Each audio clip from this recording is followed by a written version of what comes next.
अस्सलाम वालेकुम viewers, this is Ayzalla foundation channel. आज हम आपके सामने हाज़िर हुए हैं एक और न्यूज़ टॉपिक के साथ जो कि पॉलिटिकल साइंस से रिलेटेड है, जिसका नाम है एथिकल अप्रोच। ठीक है, इख्लाकी नुक्ताए नज़र क्या है किसी भी मसले को हल करने के लिए।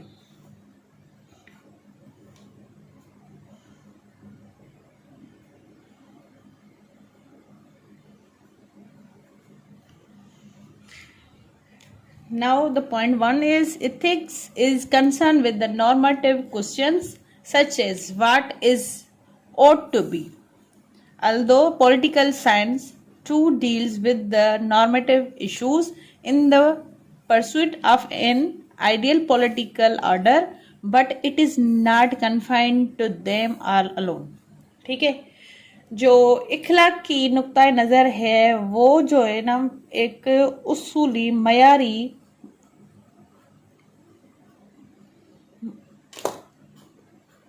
सवालात को देखते हुए ये कहता है कि क्या होना चाहिए, what is ought to be, क्या होना चाहिए।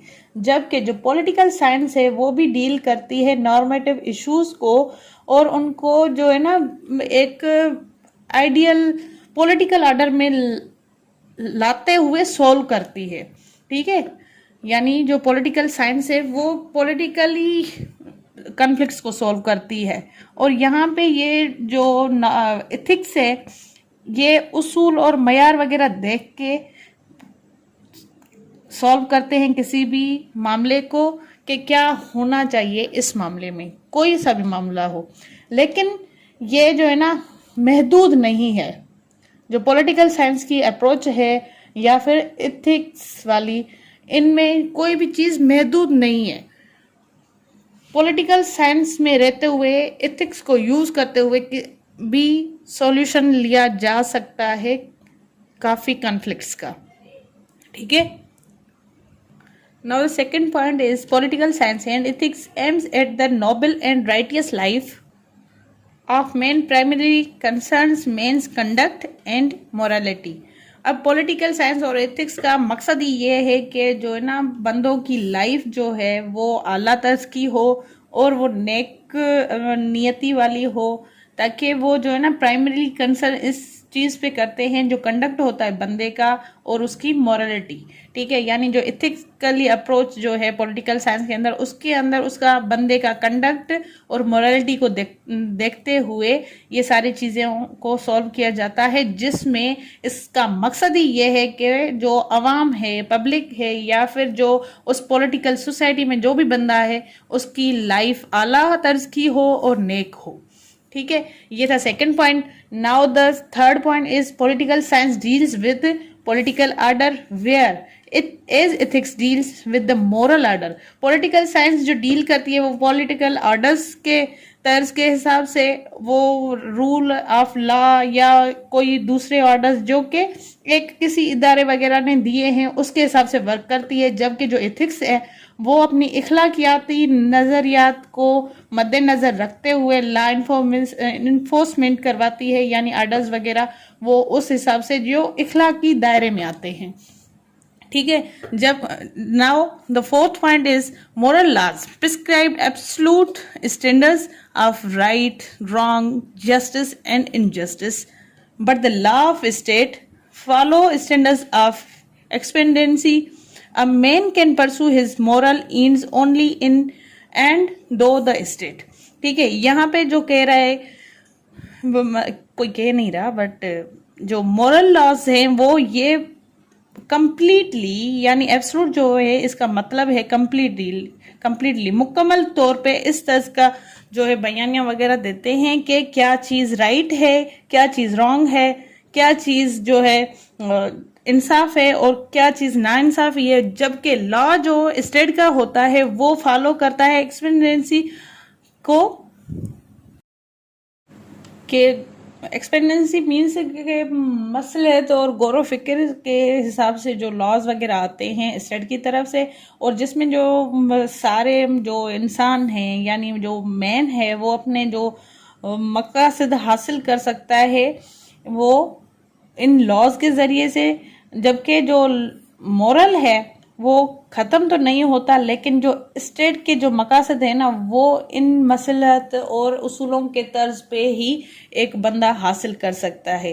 ठीक है, यानी हो सकता है कहीं ना कहीं मॉरलिटी जो है ना साइड हो जाती है, क्योंकि यहाँ पे बता रहा है कि जो मॉरलिटी बेस करती है राइट रॉन्ग जस्टिस इनजस्टिस पे, जबकि कानून के नज़र में कुछ ऐसे ऐसे मामला होते हैं जो कि रॉन्ग भी होते हैं लेकिन लॉ की नज़र में वो राइट होते हैं।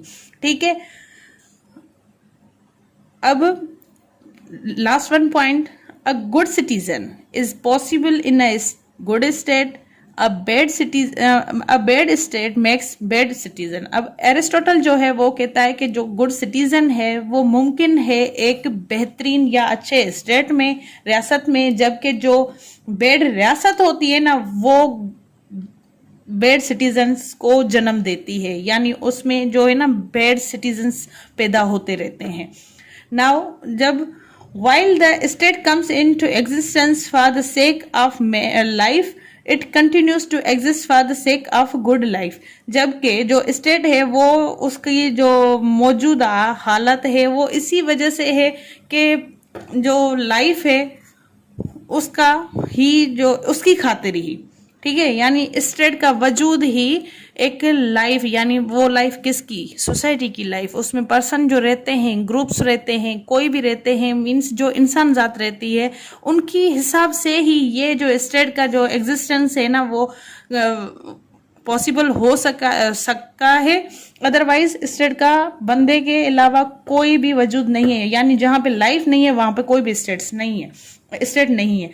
और इसको कंटिन्यू रखते हुए कि स्टेट तो है, लाइफ के सेक ऑफ लाइफ के हिसाब से एग्जिस्टेंस कर रही है, लेकिन लाइफ भी कौन सी वाली हो, बैड वाली हो या फिर गुड वाली हो। तो स्टेट का मेन मकसद होता है कि गुड लाइफ को जो है ना ज्यादातर देखा जाए और उसके अंदर ही रहते हुए अपने मकासद को हासिल किया जाए।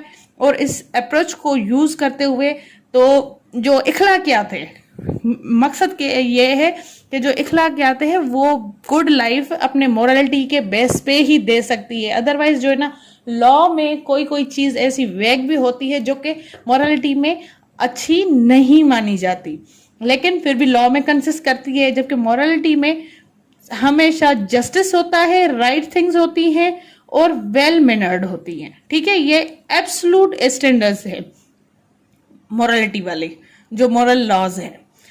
सो ये था आज का हमारा लेक्चर, पॉलिटिकल साइंस का ethical approach. Now the overall traditional approach जो है हमने शुरू किया था वो आज यहाँ पे कंप्लीट हुआ।